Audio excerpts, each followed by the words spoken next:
What is good, everybody? Welcome back to another My Damn Toys video. Today we're back with a brand new 2-in-1 WWE Elite 98 review, as well as ranking the full set of WWE Elite Series 98. If you guys missed out on our last couple videos, we did review Elite 98 Finn Balor and Big E, and then yesterday we did review Elite 98 Randy Orton and Mandy Rose. Today we're going to be ranking the full wave, as well as reviewing the last two in the set, which is going to be Farouk and Rick Boogs, which is a figure I'm very excited about. Got a lot of great things going on with this figure. It looks fantastic. Not that Farouk does not, alright, but I think they got a lot of crazy stuff going on with this Rick Boogs. Here's Elite 98, Randy, Mandy, Finn Balor, and Big E. Very interested to see where the ranking goes in this video, but stick around to the very end. We will get into the ranking, of course, but before we do that, we do have to quickly run through Rick Boogs and Farouk. Again, we're back with another Farouk figure, kind of insane. We just had his Legends figure. We reviewed that full wave, and I was talking about all the different Farouk figures we've gotten, and we continue to add to that list here today. And then we do have our first time in the line Rick Boogs figure over here, and I've never really been a fan of the guy, but he did hurt himself not too long ago, and I think his figure looks really great, and hope he makes for a speedy recovery, and this figure's off the chain. So here's the front viewing windows. We get an interchangeable head right here with Farouk. I think it looks cool with his Sub-Zero S-style gear. He's got his helmet on there, looking good on the back there. Kind of looks like Debo from this shot. Rest of the figures in the wave, which we also just looked at. Then you got Rick Boogs with his guitar. Picture of him there, Rick Boogs, and then Rick Boogs, and then Boogs of Rick, and then, yeah, got all the good stuff. His name is Rick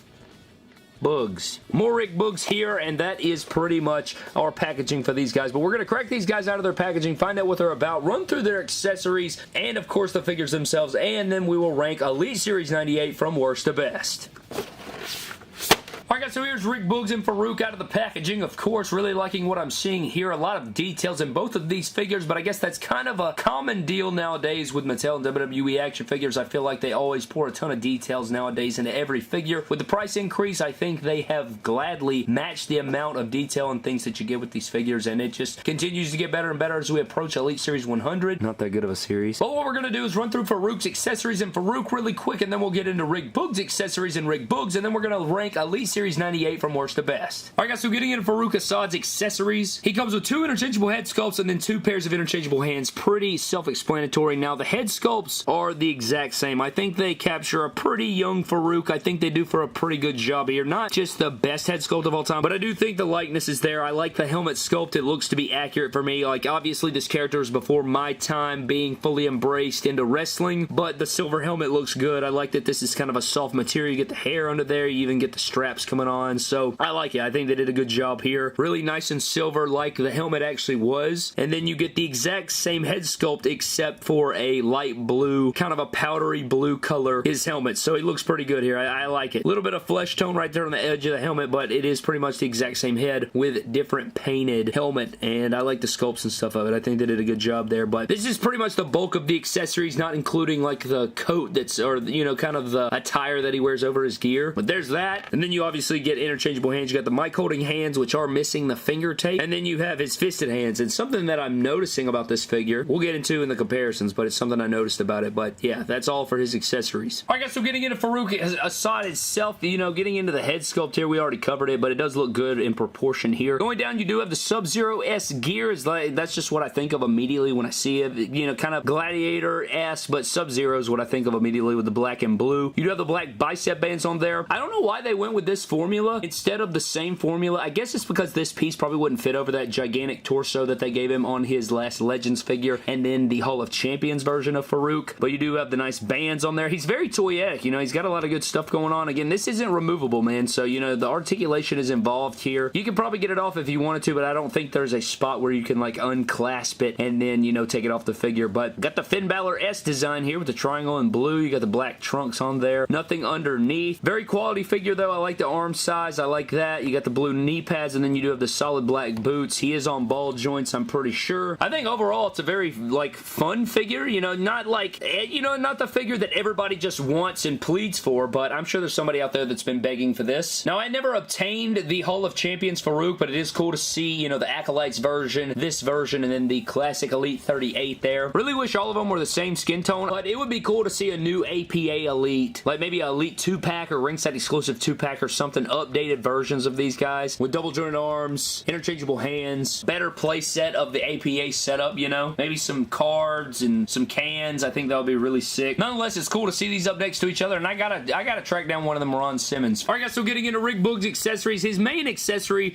is going to be the electric guitar here. Very cool pattern right there, and I do believe it is accurate. In the pictures, it kind of looked like the stripes were more purple, but it may be blue. It could have just been the thing there, but you do get the knobs, and you get the strings, and you get all the different brackets and things going on. I like it a lot. Very nice details on this. You know, I've seen multiple electric guitars in my day from figures and stuff like that, and I think they did a good job here. It even has the straps here with the buckles. It's even got some texturing to it. Now, it does pop in half. Not as a breakaway feature. I'm pretty sure it's just so you can put it over the figure and then, you know, reattach it so it's easier to do so, but I like this accessory. I'm glad that they included it. I think an amp would have really put it over the top, like having an amp come with it. At the same time, I think it gets the job done. I like it and all those different things. After that, you get interchangeable hands. You got the mic holding hands. You get interchangeable fisted hands, which are kind of crazy. You know, you don't get them with every single figure these days. And then you get the Edge, Devil Horn, Hook'em Horn, Rock and Roll style hands, which are a nice touch. I'm glad they included these as well. He also has another accessory that we'll go over when we cover the figure itself right now. Alright man, so getting into Rick Boogs, starting out with the head sculpt. I really like the head sculpt. I think the likeness is surely there. You have a non-removable headband here, but you do have a removable hair piece. Now this is not, you know, if this pops out, it is not broken. They did this so you can have like an updated Rick Boogs with shorter hair, or you can have the long ponytail version. And all you gotta do is stuff that down in there. You guys can see there, you plug it in there, and then it is like rotational, so you know you can put it wherever you'd like, but that's pretty cool. I like the sculpt of the hair. It's got wavy, nice color. I think the facial hair looks good. Really good head sculpt. I like it a lot. You also have the Broncos Country rubber shirt right here, which does have the ability to like pull down, so you know you can like pull it off right here. Now technically, I guess this is an accessory, very similar to the ringside exclusive Undertaker, you know, where you can like pull the straps down. I think that it's inevitable. We're gonna have to get a Kurt Angle Ultimate Edition with the singlet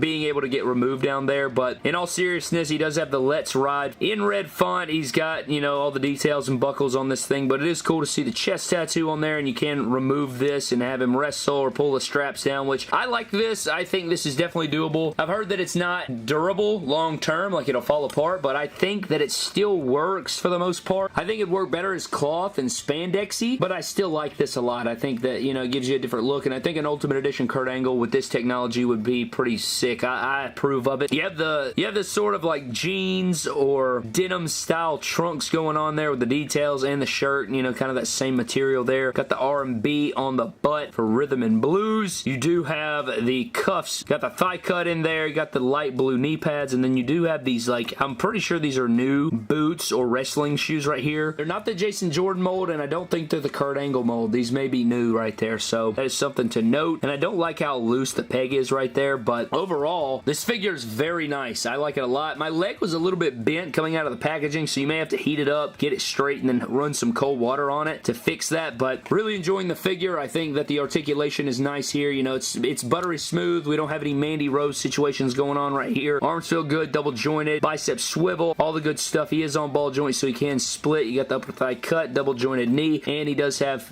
boot rotation right there, which again, I just don't like how you can see the peg. I feel like it could pop out in any moment, but very strong Rick Boogs. I like it a lot. I think this is awesome, and as far as your figure comparisons are concerned, here he is up next to Shinsuke Nakamura. So you got your white gear Shinsuke up next to your Rick Boogs. Pretty cool right there. I'm going to go ahead and put this back on right there because it is almost time to rank this set, and I don't want him in the nude while ranking the set. It's just inappropriate. Nonetheless, very high quality. Very impressed with this Rick Boogs figure, and I'm excited to see where we go with this ranking, but yeah, let's shut the hell up and get into that right now. Alright guys, so getting into the ranking of Elite Series 98, and this is from worst to best. So we're going to start off with the figure that I like the least and work our way up to what I think is number one. And of course, going into the criteria for the ranking, now if you're wondering, you know, what goes into the ranking, bunch of different things, excitement level for the figure, how the figure feels in hand, how accurate is the figure, does it look like the person relative to real life, does it look like a shrunk down version of that person, how posable is it, how fun is it to play around with, its accessories, head sculpt, all these different things play a role. overall, and just because a figure is the worst in the set doesn't mean it doesn't have anything good about it, and just because a figure comes in at number 1 doesn't mean that it doesn't have any faults whatsoever, and it's just the best figure ever made. So with that being said, man, let's dive into the figure that I put dead last at number 6, and it's going to be the Mandy Rose figure. Now, I will say, Mandy Rose has a very good head sculpt. I think it looks just like her. I don't think it's perfect, but I think it's a step in the right direction over the last one. It's significantly better, I think, than the Elite 75, but the arm issue with these women's figures is just driving me up the wall, and I cannot rank it any higher until that's fixed, because apparently that's like every single time I get a women's figure that problem occurs, and I just wasn't that excited for this figure. While I think, you know, an updated figure for her was in the cards, I just, you know, it's just not my favorite. I'd rather have the rest in the set, I think, over the Mandy. Coming in next, we do have Farouk Assad. Yeah, he comes in here, man, just not my favorite version of Farouk. Don't think it's a figure that, you know, I really needed in my collection. The rest of the figures excite me more, and while it is cool and everything, it's got some things going on for it. It's just not my favorite, you know, and at the end of the day, it just didn't make the cut. Coming in at the number 4 spot is going to be Big E. Really like this figure. I think the head sculpt's great. I think the double joint arms are great. Gear is great. We just got a Big E, though, and I think that both of them are great. This one is better than that one. It's just not one that I think we necessarily needed. I wish this had been the Elite 95, but I do like the head sculpt. I like a lot of things about the Big E figure, and I think it is the best Big E probably we've ever seen. I just, you know, for me, this isn't going to do it, and he is at number 4. Not a bad figure, just not in this countdown. Not going to crack the top 3 today. But coming in at number 3 is going to be one of my favorites of all time. It's going to be Randy Orton. This head sculpt's phenomenal. This is honestly a perfect Randy Orton, if you want my honest opinion. I think if the gear was more exciting, it would probably be number 1, but since we've seen this exact gear almost to a T, besides the RKO, it's just, it hurt it for sure. Not my favorite there. It is very damn good. Head sculpt's phenomenal. Great formula on this guy. I mean, they do Randy Orton right, and this is no different here today. It's just he had some tough competition here. And coming down to 2 and 1 is going to be Rick Boogs and Finn Balor. Now, I do not know who's going to come in at number 1. Let's find out right now. Now, there's lots of things when measuring this, and it eats me up alive, but I think I'm going to go Finn Balor number 2 and Rick Boogs number 1. I just like this Rick Boogs a lot. I think he's got a ton of stuff going on with it. Really enjoy the figure. I think the details are phenomenal. Finn Balor is one of my favorites in the world, but them giving him Daniel Bryan legs really hurt the figure. Not my favorite design of the Demon. Repeat head sculpt that we've seen so many times before, and I love Finn Balor so much. One of my favorite wrestlers of all time, obviously, but yeah, I just couldn't do it. Just some things about this figure look a bit wonky. Like, am I wrong? Just look at it from afar. I don't know. It's like the proportions or something with the long arms and the short legs. I don't know, man. And then the repeat head, I just, it pains the hell out of me. Pains me a lot, but this Rick Boogs is phenomenal. Probably going to crack the top 10 figures of the year, which shouldn't be too far away, but here it is again. We got Rick Boogs at number 1, Finn Balor at number 2, Randy Orton at number 3, Big E at number 4, Farouk at number 5, and Mandy Dandy Notebook coming in at the bottom. That is going to finish up my ranking of Elite Series 98. I would love to know your thoughts down in the comment section below. What figure is the best in your opinion? What do you think of the Rick Boogs and the Farouk? What do you think about the Daniel Bryan thighs? People say that his last figures were too tall, but I don't think so. I think it was pretty money. Like, this formula right here is a perfect Finn Balor. I don't know why somebody would say that he was way too tall. It's like barely a notice, and like up to Randy Orton, like it gets the job done. You know what I mean? This is a really old figure too. The Network Spotlight Finn Balor. I don't know, man. It made him way too small in my opinion. His thighs are pretty beefy, man. These look like little kid thighs or something, so I don't know. Pains me. But I'm getting out of here, man. Thank you guys so much for watching. Hope you guys did enjoy. Leave me your thoughts down below on it. I'm getting the hell out of here. Subscribe to the channel, and I'll see you guys in the next one. Have a blessed one.